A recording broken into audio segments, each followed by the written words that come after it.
Wer unseren Kanal verfolgt, weiß, dass wir uns schon aus einigen ausweglosen Situationen befreit haben. Wir sind über 1000 Kilometer mit Kabelbindern durch den Regenwald gefahren. Und mit einem halben Motor durch die argentinische Pampa bis zur nächsten Werkstatt. Aber diesmal erleben wir unseren größten Albtraum. Unser Auto geht ausgerechnet auf der gefährlichsten Straße der Welt kaputt. Warum hier, wo niemals ein Abschleppdienst kommt? Können wir uns selbst befreien oder müssen wir unseren Bus zurücklassen?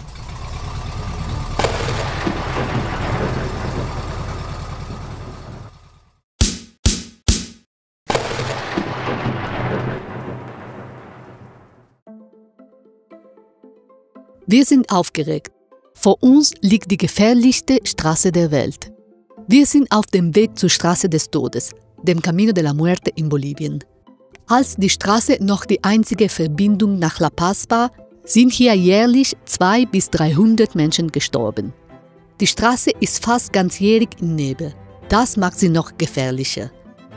Wir hatten im Vorfeld viele Zweifel, ob es der richtige Zeitpunkt ist, diese Straße zu fahren. Manchmal sollte man auf sein Bauchgefühl hören. Also Bolivien ist schon anspruchsvoll zu fahren. Wir sind hier aus La Paz raus und in die Wolken rein. Und von 4000 Meter geht es jetzt runter auf 2 oder auf 1,5. Man kann aber überhaupt nichts sehen, weil man voll in Wolken fährt. Das ist richtig, richtig krass. Und wir fahren jetzt in den Yungas, also da, wo der Kaffee angebaut wird. Und rechts neben uns ist die Calle de la Muerte, also sprich diese Straße des Todes, die ganz bekannte. Aber die können wir jetzt auf gar keinen Fall fahren, weil die fährt man nur bergauf und nicht bergab. Und zum anderen ist jetzt auch hier voll die Suppe, man kann eh nichts sehen. Und jetzt hoffen wir, dass wir noch ankommen, bevor es dunkel wird, weil wir sind so langsam. Naja, gut, geht nicht anders. Mal gucken, ob wir dann hier noch einen vernünftigen Stellplatz finden, weil man sieht wirklich nichts. Und es ist alles total nass.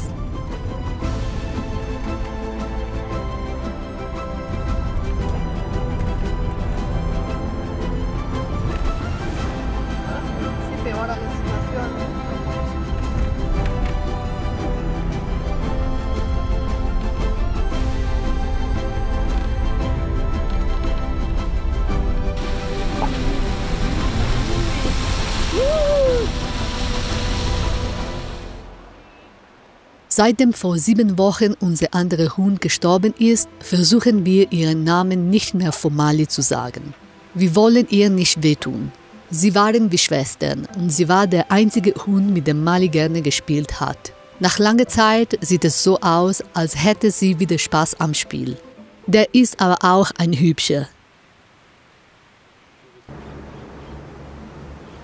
Der Yungas ist Einzugsbereich des Amazonas-Regenwaldes. Überall gibt es riesige Wasserfälle. Wir können ihn schon von weitem hören. Und das Wasser ist warm, die Leute spielen darin.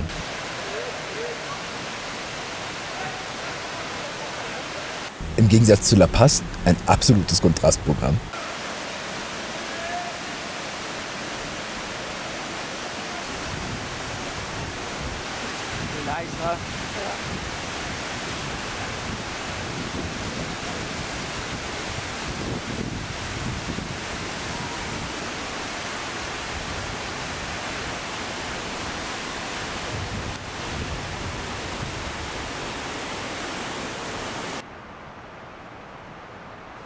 Wir sind ja gestern echt noch bis, ich glaube bis 10 ungefähr gefahren. Machen wir sonst nie. Stockfinster, hier gibt es keine Straßenbeleuchtung, hier gibt es gar nichts. Und ja, und dann einen Ort zu finden, an dem man sich hinstellen kann. Das waren ein paar Dörfer da, aber die sind ja also da ist vielleicht 5 Meter Platz am Straßenrand und da ist High Life angesagt, da geht's richtig ab. Wir sind im Yungas. So, und Yungas ist so ein Kontrastprogramm zu den Bergen. Also La Paz war ja nun wirklich keine Bäume, karg, trockene Luft. So. Ja, und jetzt, meine Lieben, schaut euch das mal an. Es ist echt kaum zu fassen. Unglaublich. Ja?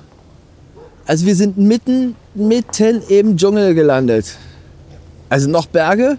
Mali, komm her! Mali wird jetzt hier fast vom Bus überfahren. Könntest du vielleicht mal irgendwie dich bewegen?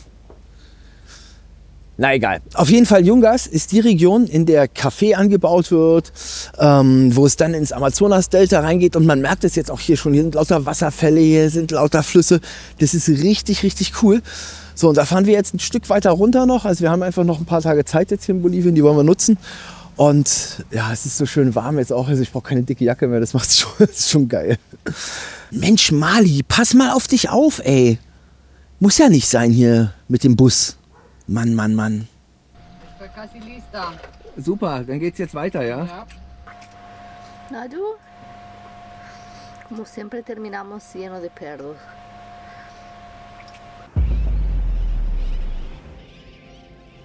Wir fahren immer weiter in den Dschungel. Auch wenn es bewölkt ist, fühlt es sich toll an, von so viel grüner Natur umgeben zu sein.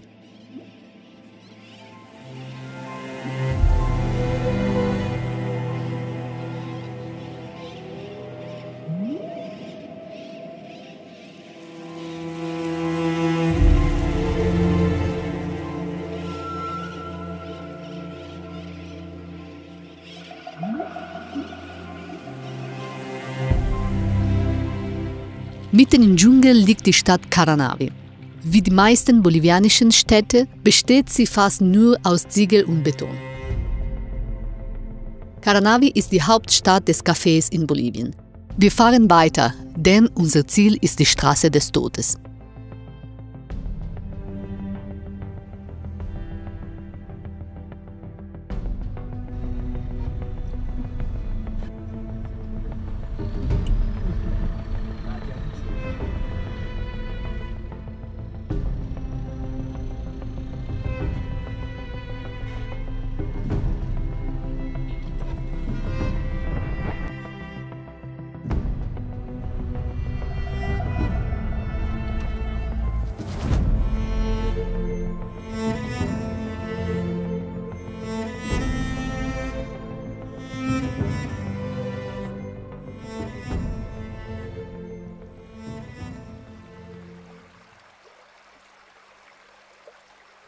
Ja, geschafft. Super cool.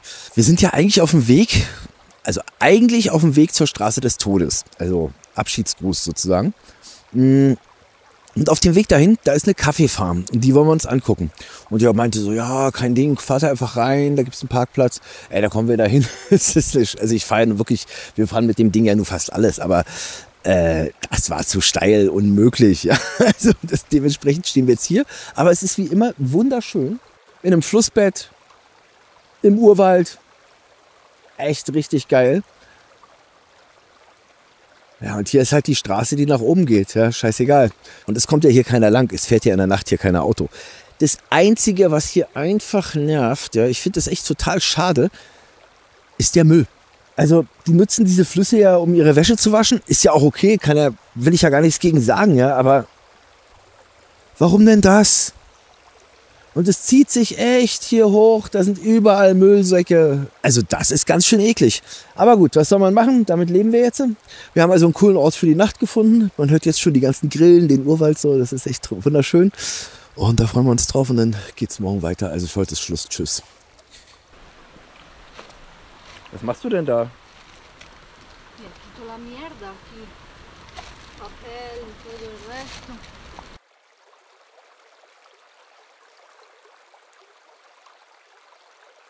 Also doch noch nicht Schluss heute. Wir haben uns entschieden, hier aufzuräumen und jetzt sieht es viel, viel, viel, viel besser aus.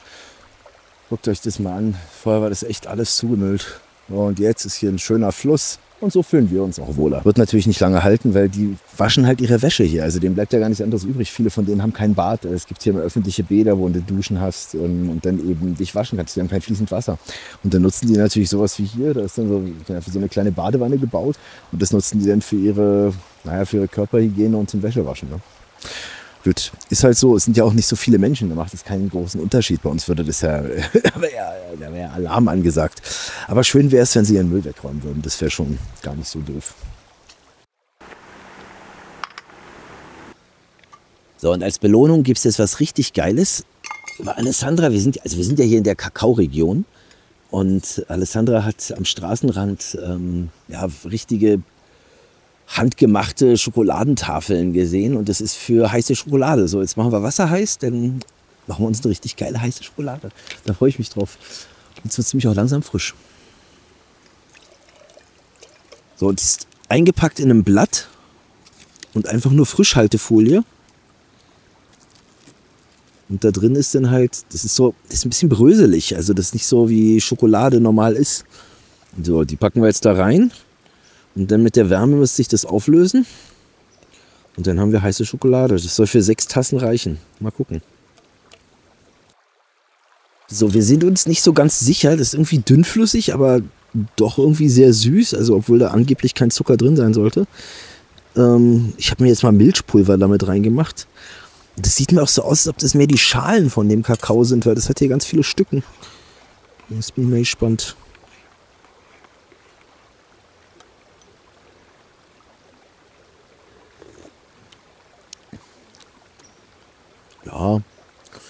Ja, naja, wenn wir den aus bitterem Kakao machen, schmeckt es besser.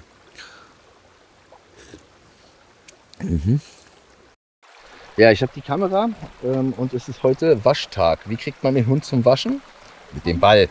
Ohne Ball wird der Hund sich nicht waschen lassen. Komm mit, denn wir sind hier direkt am Fluss und da bietet sich das natürlich förmlich an. Na komm. So, guckt mal hier, meine Lieben. Guck mal, Mali. Ja, fein. Und da ist der Hund auch schon dabei, sich selbst zu waschen. Ja, wir waschen diesen Hund. Warten, Mali. Warten. Nee. Ja, gib mir mal den Balli. Guck mal hier. Und da, gehen wir zur Mama. Ja, und schön den Hund waschen. Ja. Außerdem taucht sie. Ja, Mali, guck mal hier, Mali. Fein, Mali, fein. Ist kalt, ja?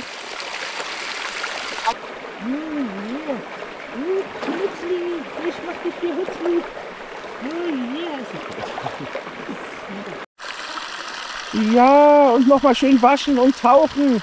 Na los, hopp, hopp, hopp.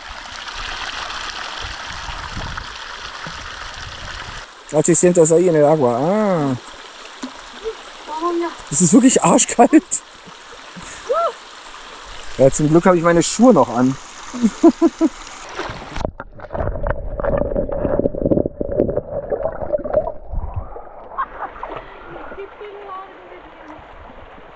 So, es ist schweinekalt und ich wasche mir jetzt den Arsch und ihr schaltet ab. Tschüss. Ah!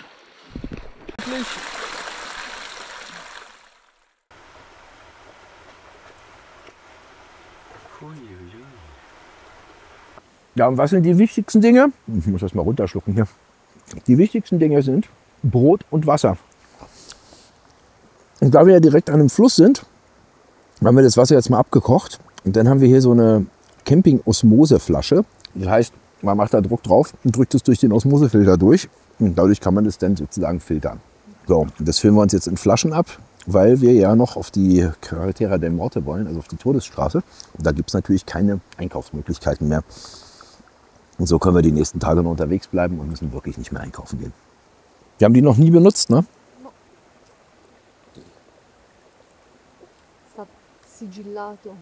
Die ist noch, genau, die ist noch versiegelt. Okay, Flasche ist offen.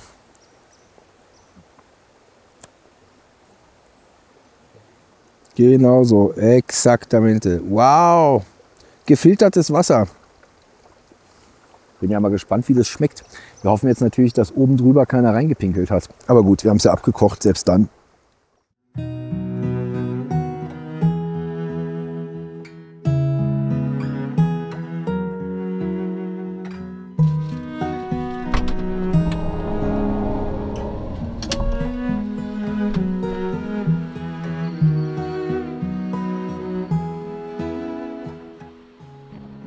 Es gibt nichts Schöneres, als morgens vom Rauschen des Baches und den Vögeln geweckt zu werden. Wir hatten eine sehr ruhige Nacht, aber langsam kommt das schlechte Gefühl wieder zurück.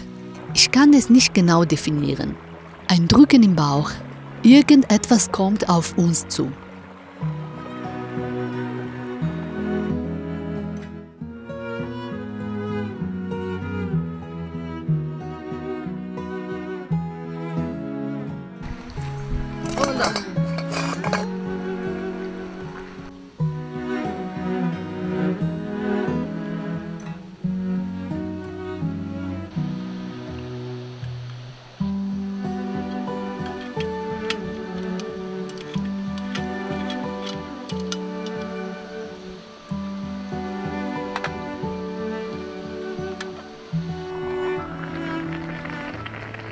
Ja, guten Morgen.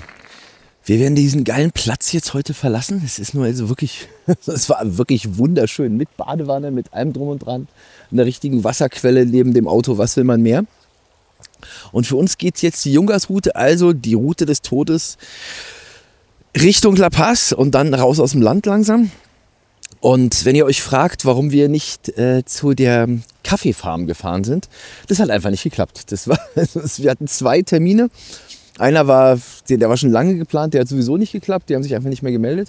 Und der zweite, der wäre hier gleich um die Ecke gewesen, aber ja, das hat auch nicht hingehauen. Also haben wir uns entschieden, wir bleiben hier. Jetzt kommt erstmal ein Auto. Durch die Furt gefahren.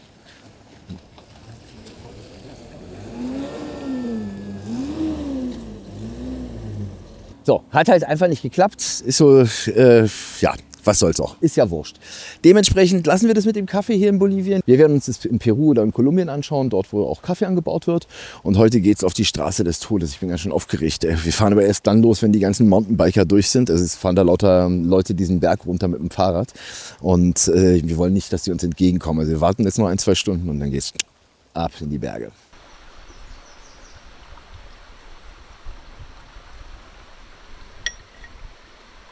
So. Danke. So. Kamera-Check 1, Kamera-Check 2. ¿Quieres saludar tu mamá otra vez? Nein. Also, Mama, wenn du das siehst dann, und vor uns hörst sozusagen und von uns nichts mehr gehört hast, dann sind wir auf der Straße des Todes gestorben. Y somos curiosos de ver que la verdad es tan peligroso respecto a otras carreteras que hemos conducido en Bolivia. Also, Linksverkehr, wir müssen auf der Bergseite fahren. Die gefährlichste Straße der Welt, eigentlich für den Verkehr gesperrt. Wir machen es trotzdem. Wir fahren bergauf und wir hoffen, dass wir auf der anderen Seite ankommen. Auf geht's.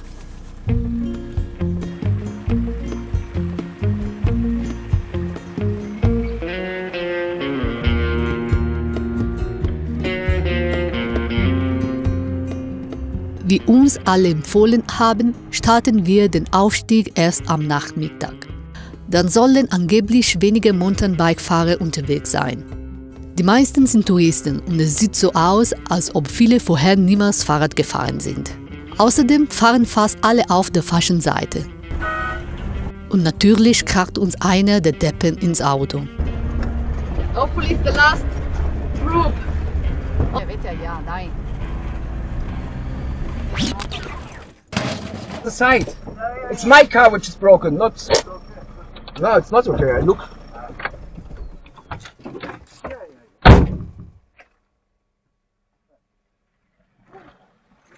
Yeah, no problem.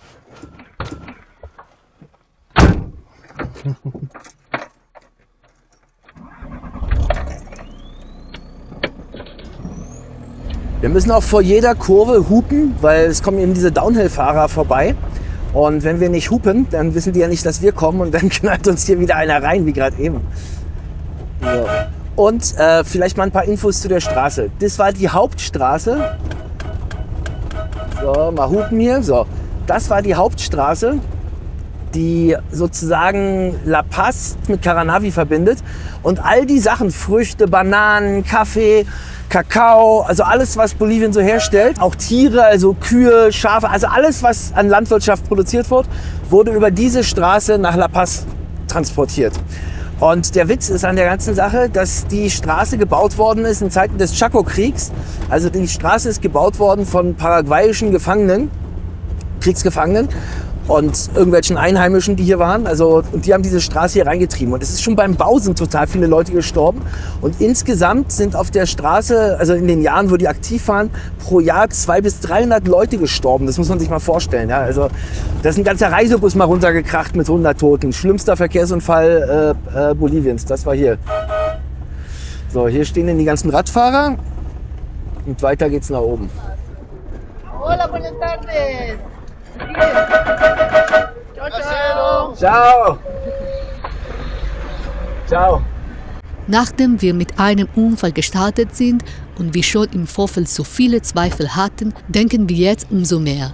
War es wirklich eine gute Idee, diese Straße zu fahren? Tricky here. Tricky. Guck mal.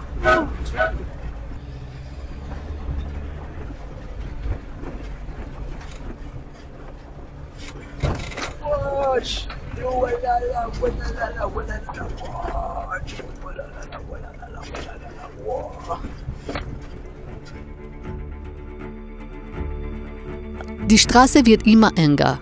Alles ist voller Schlaglöcher und große Steine. Auf der rechten Seite geht es über 800 Meter in den Abgrund. Wir versuchen, unsere schlechten Gefühle zu vergessen und konzentrieren uns auf die Landschaft. Wir haben die Hälfte der Strecke geschafft. Jetzt kommen uns auch keine Radfahrer mehr entgegen. Wir sind völlig alleine in der Wildnis. Aber irgendetwas stimmt nicht.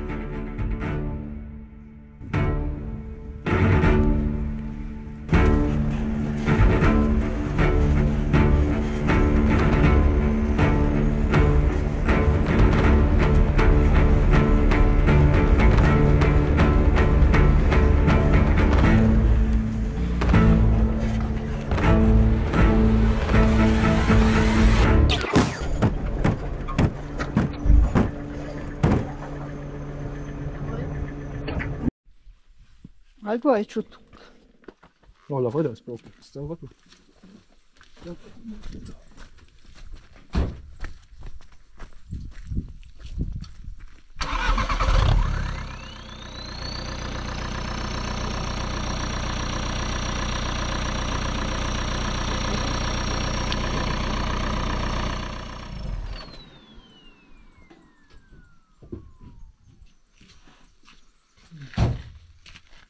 Stop. Was? Ma Coche come? ist kaputt. Cioè non va con ninguna marcia? Ich kann ninguna marcha. Es geht kein Gang mehr. Entweder ist uns gerade das Kupplungsseil gerissen oder die Kupplung gebrochen. Keine Ahnung. Was? Nein, nein, nein, bitte, bitte, nein. Das kann nicht sein. Doch. No, no, trotzdem.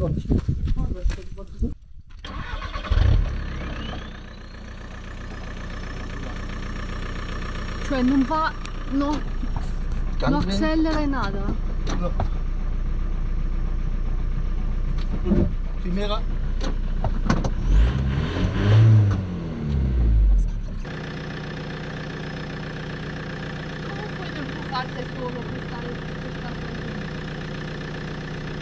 Ja, jetzt ist richtig Kacke.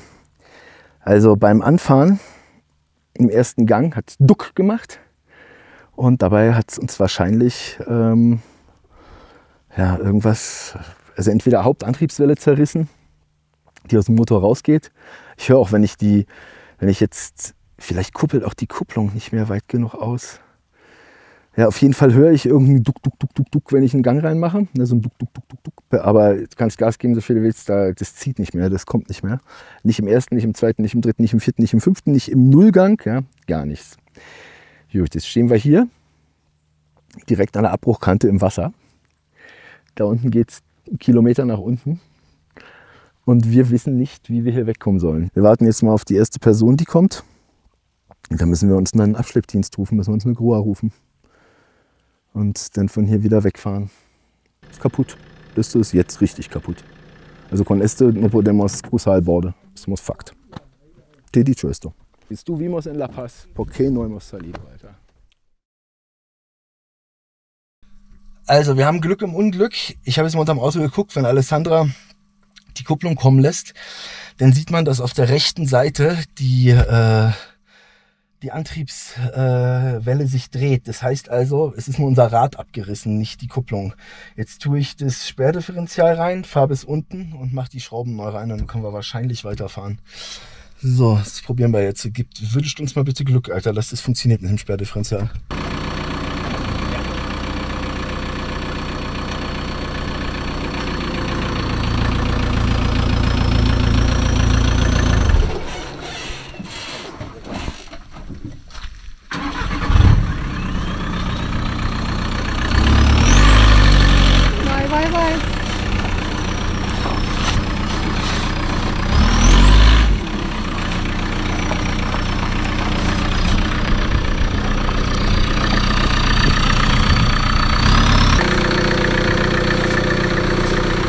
Also mit dem Sperrdifferential, das hat geklappt.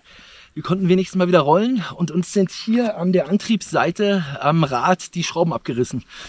wahrscheinlich sind die aufgegangen. Ne? Das ist ja so eine Krankheit beim T3. Und wenn die dann irgendwann nicht mehr richtig funktionieren, naja, oder zumindest mal nur noch eine ist, dann reißt du die halt ab. So, jetzt hoffe ich mal, dass ich das alles rauskriege. Und dann versuchen wir dort die Schrauben reinzumachen, fahren wir weiter. Gut, ich kriege alles auf. Oh mein Gott. Ich brauche den Wagenheber.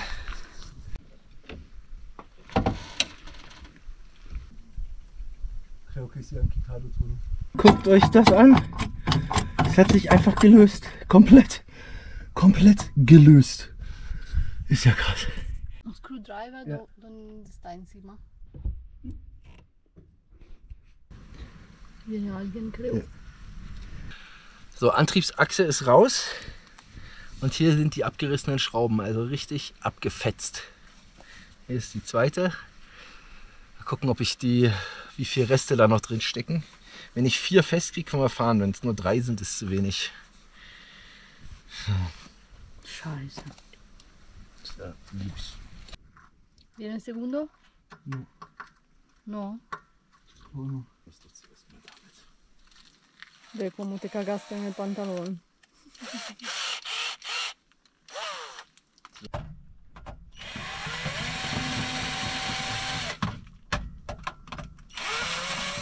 So, also ich kriege die restlichen Schrauben da nicht raus, wir können da nichts machen. Das heißt, wir haben jetzt nur noch eine Möglichkeit. Wir ziehen das Sperrdifferential, unseren Diffblock, mit dem wir gerade eben auch hier runtergerollt sind. Und ich habe die Achse auf der rechten Seite ausgebaut. Der Flansch ist dicht, das heißt, es kommt kein Getriebeöl raus, ist alles gut.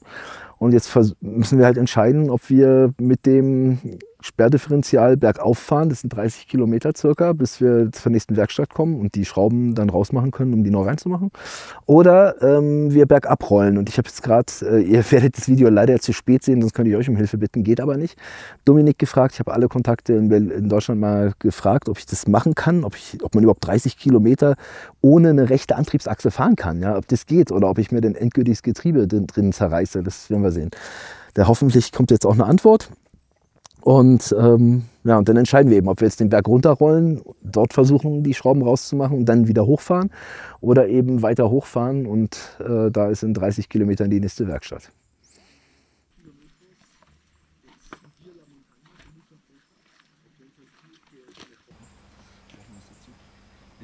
Ich muss hier weg, es fängt an zu regnen. Danke, ciao. Wir entscheiden, mit nur einer Achse bis zur nächsten Werkstatt zu fahren. Zum Glück kommen Leute, die hier wohnen, und sie sagen uns, dass wir ca. 30 Kilometer zurückfahren sollen. Aquí y aquí, este lugar hay mecánico, este lugar mecánico igual. Perfekt, perfekt. Ahora.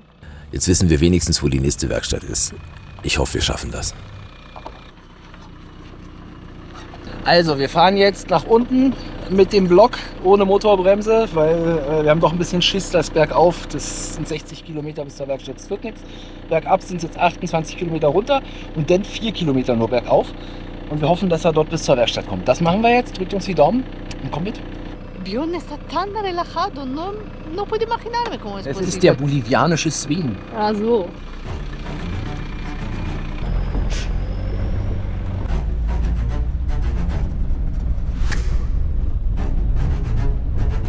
Also die erste Etappe haben wir geschafft. Wir sind jetzt an der also die haben uns gesagt, wir sollen bis zu so einer Abbiegung fahren. Das haben wir gemacht. Und jetzt geht es hier weiterhin, ist nicht besser als die Death Road, ist wahrscheinlich sogar schlechter, nicht mal eingezeichnet. Vielleicht auch neu, keine Ahnung. Naja, auf jeden Fall geht es jetzt hier weiter. Wir fahren weiterhin nur mit einer Antriebsachse. Und ich fahre halt natürlich total vorsichtig, um unser Diff nicht kaputt zu machen. Und jetzt hoffen wir, dass wir da ankommen. Ne?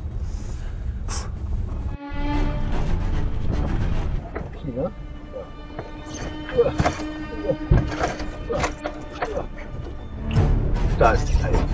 Da ist die Teil. A la derecha hay talleres y a la izquierda hay talleres. Ah. ¡Yuhu! Estamos en asfalto. Pueblo, ciudad, mecánico.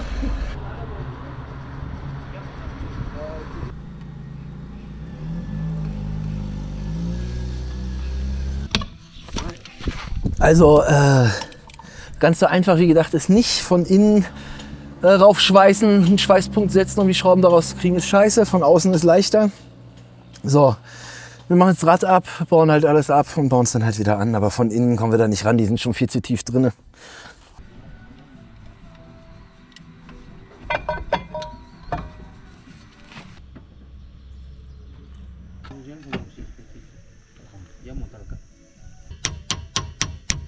So, also das hat jetzt erstmal alles nicht so gut geklappt, wie wir wollten. Also wir kriegen eine Schraube nicht auf von dem Radhalter hinten und wir müssen 5 Lötpunkte setzen, weil die das hier mit Schweißpunkten machen wollten. Die haben kein Werkzeug dafür da, das in die Schraube reinzudrehen. Im Übrigen dreht sich die Schraube nach hinten ja auch raus. Also, also nicht leicht, aber wenn man zu viel Druck aufwendet, geht es weiter rein. Das heißt, wir sind also so ein bisschen gearscht. Wir kriegen das jetzt nicht auf.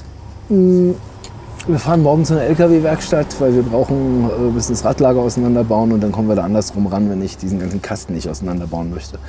Ist also alles ein bisschen stressig. So die Lötpunkte setzen geht nicht. Wir hoffen, vielleicht haben die morgen das Werkzeug. So, jetzt reicht's. Was machen wir jetzt? 5 vor Bier. Es reicht.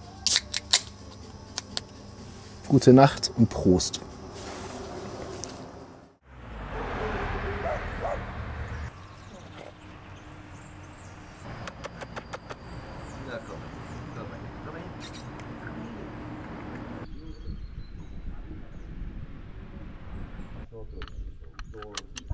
Perfekt. Jetzt haben wir das Werkzeug.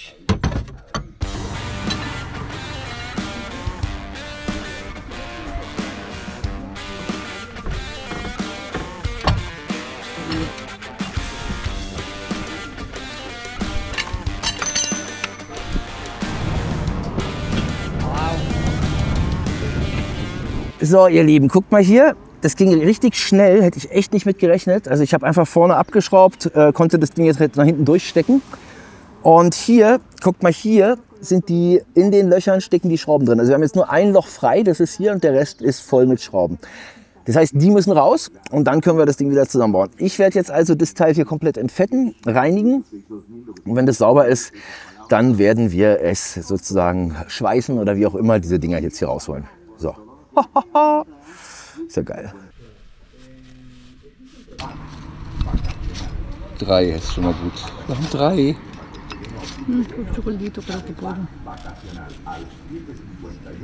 Oh Gott, 3.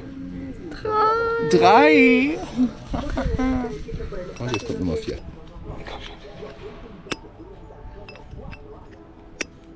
Nochmal. Nummer 5. Da ist er. Juhu.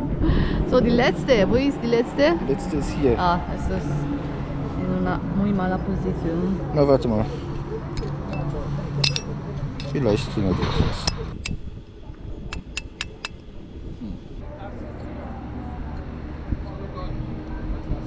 Quiero dejar el coche completamente incustodito.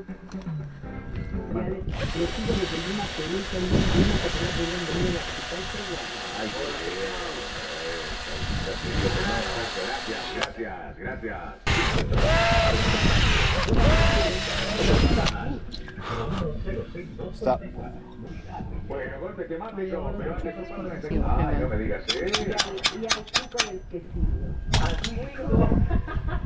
Puedes también entrar, si para mí igual. ¿Viene? Jawohl. Gracias, señor. Ja. Perfekto. Da ist er, Nummer 6. Juhu! Alessandra hat leider nicht darauf geachtet, dass das Gelenk nicht auseinanderfällt. Jetzt müssen wir zu allem Übel auch noch das Kugelgelenk zusammensetzen. Das ist ein echtes Puzzle. Schön eingefettet, sehr, sehr gut. Das sieht gut aus, so muss das aussehen, Baby. Perfekt, perfekt. Están picando todos los bichos. Oh Gott. Ja, ¿quieres repelente? So, Alessandra ist jetzt mal zum Baumarkt, weil es ist ganz wichtig, dass die Schrauben von der Antriebsachse so Zahnscheiben drunter haben, so Unterlegscheiben, damit die eben nicht aufgehen können. Ja, weil die haben immer den Drang dazu, aufzugehen, das dreht sich ja halt wahnsinnig schnell. Und das ist einfach die Stelle, die immer sehr, sehr gerne aufgeht. Und wir haben jetzt schon schraubendicht machen wir da drunter. Also wir machen so Schraubensicherungszeug rein. Und da müssen eben Zahnscheiben drunter. Und ich habe gerade gesehen, da fehlen uns welche. Und wir hoffen, dass wir jetzt in der Ferreteria welche kriegen. Der Rest hat echt gut geklappt. Also ich habe das Rad schon wieder dran. Ich schraube jetzt die Achse ein. Und dann wird noch die Radzahnmutter mit 500 Newtonmetern angezogen. 500 Newtonmeter ist 1 Meter langer Stab mit 50 Kilo belastet. Das heißt, ich wiege 80, der Stab ist vielleicht ein bisschen kürzer als 1 Meter. Das sollte hinhauen. Einfach draufstellen und gib ihm. Mehr kann ich jetzt eh nicht machen. Hier so ein, wie heißt das, so ein Schraubenschlüssel, der das anzeigt. Und wie heißt der? Jahwe Dynamit. Ich weiß nicht, wie der auf Deutsch heißt. Ihr könnt es ja in die Kommentare schreiben. Auf jeden Fall ein Schraubenschlüssel, der das anzeigt. Den habe ich nicht. Ich habe 1 bis 200 Newtonmeter. Ich brauche 500 Newtonmeter. Also mache ich es nach dem Körpergewicht. So, jetzt hoffen wir, dass sie die Zahnscheiben kriegt. Der Rest ist auch schon wieder zusammengefriemelt. Ja, und dann sollten wir vielleicht eine Dusche finden. Ja, ich bin völlig verdreckt, Alter. Und dann versuchen wir noch mal die Straße des Todes zu fahren. Jetzt mit einer neuen Antriebsachse. Mal gucken, ob wir oben ankommen.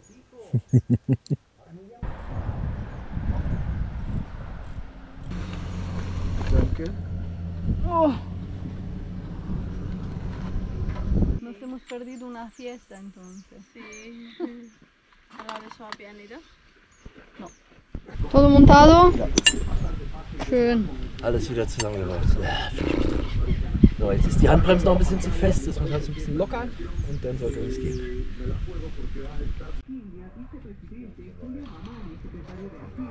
Alessandra, komm mal her, wir brauchen dich jetzt, deine tatkräftige Kilo-Unterstützung. Also, wir müssen 500 Newtonmeter anziehen und wir haben einen 1 Meter langen Hebel. Das heißt, wir müssen mit 50 Kilo nach unten drücken. Und dann haben wir auch einen Drehmoment von 500 Newtonmeter, die diese Schraube braucht. Und da ich nun mal irgendwie zu fett bin und um die 80 wiege und Alessandra exakt 52, ist das genau das, was wir brauchen. Das heißt, ich mache da jetzt einen Hebel ran von 1 Meter. Alessandra stellt sich da drauf und wenn sich das Ding nicht mehr bewegt, also sprich nicht mehr nach unten geht bei ihrem Gewicht, dann haben wir genau das erreicht, was wir wollen. Ja, das sieht doch gut. Oh, stopp. So, warte mal, jetzt mache ich den Meter. Geschafft. Danke. Un hombre nuevo. Fresca? Ja, kalte Dusche, aber sowas von egal, weil Hauptsache Dusche nach dem Dreck. Hammer. Oh, repariert und sauber. Vamos a comer. Ja, vamos a comer. Scharfe Soße. Immer dabei.